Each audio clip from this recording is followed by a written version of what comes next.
कल्याणी नंद की पत्नी बनकर के कपिलवस्तु के महलों में आई है। सभी लोग बहुत प्रसन्न हैं।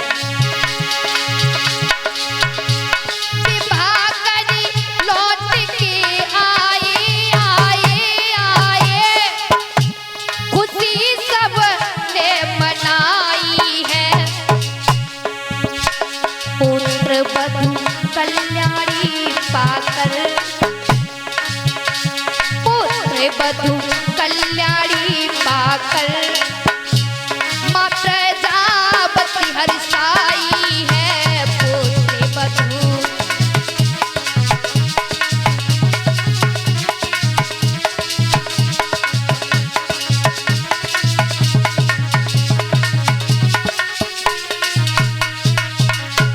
मैया प्रजापति ने कल्याणी जैसी पुत्र वधु पाकर के अपने हृदय से लगा लिया।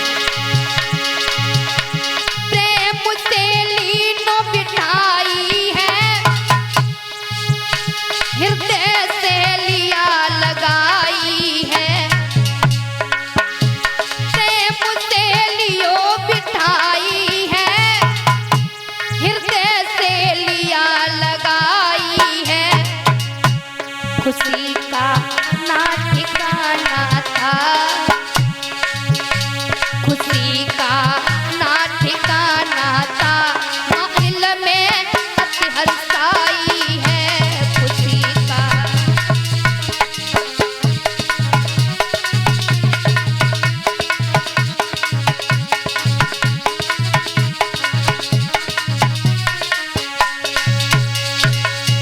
मेरे भैया, जिस समय कल्याणी का विवाह होकर के नंद के साथ में कपिलवस्तु के महलों में आए हैं, सभी परिवारी बहुत प्रसन्न हुए।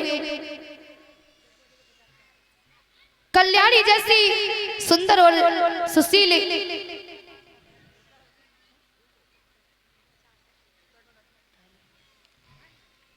और ऐसी सुंदर पुत्र वधु पाकर के मैया प्रजापति बहुत ही प्रसन्न हो गई। अपनी बेटी की तरह कल्याणी को देखती है, अपने हृदय से लगा लेती है। आज बेटी को पाकर के मैया प्रजापति बहुत प्रसन्न हुई कि बेटी जैसी हमें पुत्र वधु मिली है। आज मैया यशोधरा ने भी अपनी बहन को हृदय से लगा लिया। धीरे धीरे कुछ वक्त बीता तो उसी समय कल्याणी दुल्हन बनी हुई अपने कमरे में बैठी। तभी नंद कमरे में जाते हैं तो उनकी नजर चीवर और भिक्खा पात्र पर पड़ी, जो भगवान ने उन्हें आशीर्वाद देते समय दिए थे। जब उस पर नजर पड़ी तो उन्हें ध्यान आया कि भगवान ने ये हमें रखने के लिए दिए और हम उन्हें दे नहीं पाए, भगवान ये भूल गए। तो उसने तुरंत ही चीवर और भिक्खा पात्र उठाया और चल पड़ा। उसी समय कल्याणी कहने लगी, स्वामी कहाँ जा रहे हो? तो नंद कहने लगे, अभी मैं आ रहा हूँ, तुम कुछ देर बैठो। भैया ने जो चीवर और भिक्खा पात्र दिया वो भूल गए, मैं अभी पकड़ा के आता हूँ। कल्याणी को एकदम झटका लगा। उसे याद आया कि भगवान के पास में हमारी बहन ने अपना बेटा भेजा था राहुल, जिसे भगवान ने भी कुसंग में ले लिया। वो वापस लौट करके नहीं आया।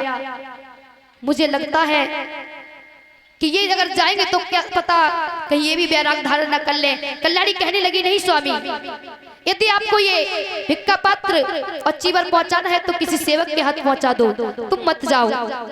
देवदत्त कहने लगे, अरे बेवकूफ हो क्या, भगवान के पास हम किसी सेवक को भेजेंगे? देवदत्त कहने लगे, क्या दियो हाथ में बुद्धि ने तो हाथ में दे बह जाए, और लगे ना हमको देरी कछु ना लौट की। नंद कहने लगे, कल्याणी हमें भगवान ने हाथ में दिया है, जाकर के हाथ में ही देंगे, तुम फिक्र ना करो, अभी हम देकर के वापस आते हैं।